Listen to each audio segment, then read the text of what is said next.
Hello guys, welcome to government job maker.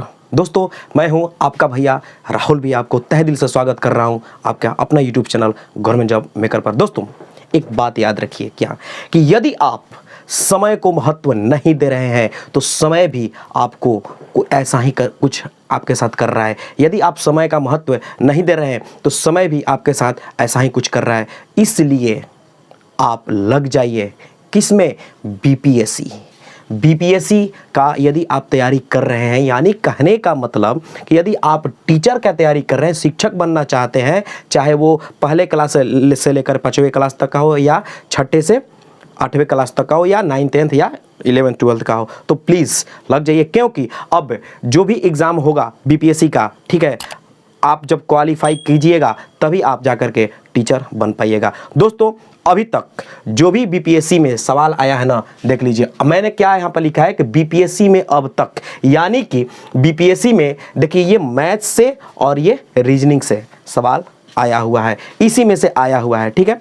तो कहने का मतलब कि बीपीएससी जो है ना, आपसे टोटल 20 क्वेश्चंस पूछता है। कितना?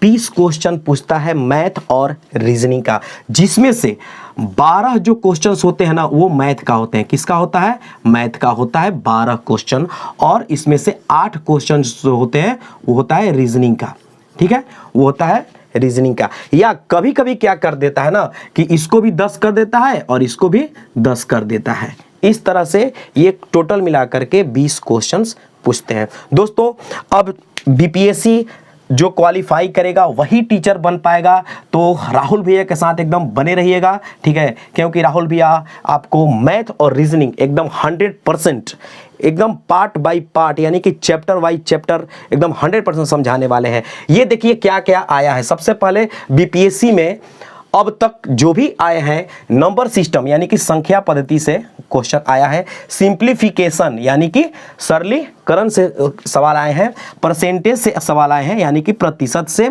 उसके बाद एवरेज यानी कि औसत से भी सवाल आया है। फिर है यहाँ पर वर्क एंड टाइम यानी कि कार्य और समय से भी क्वेश्चंस पूछे गए हैं, ठीक है। उसके बाद यहाँ पर देखिए अरिथमेटिक प्रोग्रेशन यानी कि एपी, ठीक है। एपी तो दोस्तों आप सभी मैट्रिक में ही पढ़ चुके होंगे, क्योंकि मैट्रिक में मिलता है एपी समांतर श्रेणी पढ़ने के लिए।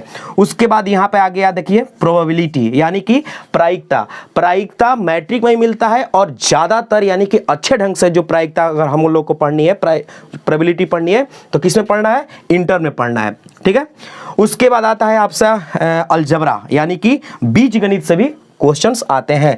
उसके बाद ये क्या है? परम्यूटेशन एंड कॉम्बिनेशन यानी कि क्रमचय और संचय, और इससे भी सवाल एकदम 100% आता है। एक दो सवाल आता ही आता है, जो कि देखिए परम्यूटेशन और कॉम्बिनेशन कहाँ पर मिला है? हम उन लोग को मिला है इंटर में पढ़ने के लिए। अब आ जाइए, ये देखिए, ये तो हो गया मैथ से जो कि अब तक पूछा है, ठीक है। अब आ जाइए यहाँ पर रीजनिंग से यानी कि रैंकिंग, ठीक है। रैंकिंग कहने का मतलब कि क्रम व्यवस्था के हिसाब से। उसका क्लॉक यानी कि घड़ी से भी सवाल आया है। मिसिंग नंबर यानी कि लुप्त संख्या से भी सवाल आया है। सीरीज यानी कि श्रृंखला से सवाल आया है। कोडिंग डिकोडिंग से सवाल आया है। उसके बाद कोडेड इक्वेशन से सवाल आए हैं। कोडेड इक्वेशन कहने का मतलब कि गणितीय समीकरण, और एनालिसिस टेस्ट यानी कि सदृश्यता परीक्षा, इससे भी सवाल आए हैं। दोस्तों, ये अब तक जो बीपीएससी में सवाल पूछे गए हैं वो आए हैं, ठीक है। अब हम आपको, हो सकता है कुछ उम्मीद हम करते हैं कि इससे भी आगे कुछ मैथ का चैप्टर हो सकता है, बढ़ सकता है, रीजनिंग का भी चैप्टर बढ़ सकता है। तो क्या हो सकता है, इसके लिए हम आपको पार्ट बाय पार्ट मैथ का और पार्ट बाय पार्ट रीजनिंग का सिलेबस आपके सामने प्रस्तुत करें। तो सबसे पहले मैथ का सिलेबस, ये मेरे बिहार के शेरवीरों, देखिए बीपीएससी में मैथ का सिलेबस क्या क्या है एकदम ध्यान से देखिएगा, ठीक है। और हाँ, टोटल ये जितना यहां पर आपके बोर्ड पर दिखाई दे रहा ना, एकदम लाइन बाय लाइन टोटल हम लोग पढ़ेंगे, एकदम आराम से पढ़ेंगे, छोटे से छोटे और बड़े से बड़े क्वेश्चन तक जाएंगे, ये राहुल भैया का वादा है। देखिए क्या क्या पढ़ना है, एकदम ध्यान से देखिएगा। नंबर सिस्टम पढ़ना है, ठीक है, HCF LCM, फिर परसेंटेज पढ़ना है, रेशियो एंड प्रोपोर्शन, ठीक है, यानी कि अनुपात एंड समानुपात। प्रॉफिट एंड लॉस ये भी पढ़ना है, डिस्काउंट भी पढ़ना है, ठीक है। उसके बाद टाइम वर्क, पाइप से भी पढ़ना है, पाइप और सिस्टर्न्स, ये भी पढ़ना है। नल और टंकी से एवरेज यानी कि औसत से भी। फिर सिंपल इंटरेस्ट यानी कि साधारण ब्याज। उसके बाद क्या क्या है यहाँ पर देखिए, कंपाउंड इंटरेस्ट। उसके बाद डिस्टेंस, स्पीड एंड टाइम, यहां भी आएगा दूरी, चाल और समय। फिर उसके अलावा एज यानी कि क्या, आयु से भी संबंधित क्वेश्चंस हो सकते हैं। उसके बाद अरिथमेटिक प्रोग्रेशन यानी कि एपी, समांतर श्रेणी, मेंसुरेशन, क्षेत्रमिति से भी क्वेश्चंस आ सकते हैं। फिर उसके अलावा अलजेब्रा आएगा, फिर प्रोबेबिलिटी आएगा और फिर परमुटेशन एंड कॉम्बिनेशन आएगा। यानी कि इतने, ये टोटल कितने हैं, 18 गो हैं, ठीक है। इससे सवाल आने की क्या है, आशंका है। तो दोस्तों इसको हम बारी बारी से एक एक पॉइंट को लेकर के पढ़ेंगे। अब लेते हैं यहां पर हम रीजनिंग का सिलेबस। ओके, आइए दोस्तों अब देखते हैं रीजनिंग का सिलेबस। देखिएगा, एकदम ध्यान से देखिएगा, टोटल 22 गो है, ठीक है, नॉन वर्बल तक है। क्या क्या है यहाँ पर, ध्यान से देखिएगा। यहाँ पर है फिगर काउंटिंग, ठीक है, सबसे पहले फिगर काउंटिंग है। उसके बाद में कैलेंडर से है सवाल आ सकता है। फिर क्लॉक है, डायरेक्शन है, ठीक है।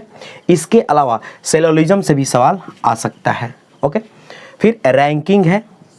उसके अलावा फिर देखिए डाइस यानी कि पासा से भी सवाल आ सकते हैं। फिर कीवर्ड से भी सवाल आ सकते हैं। फिर वेन डायग्राम, ठीक है, फिगर वाला वेन डायग्राम से भी सवाल आ सकते हैं। ब्लड रिलेशन, खून से संबंधित, ठीक है, ब्लड रिलेशन से भी सवाल आ सकते हैं। सीटिंग अरेंजमेंट यानी कि बैठकी से भी सवाल आ सकते हैं। उसके अलावा देखिए यहाँ तो 11 हुआ।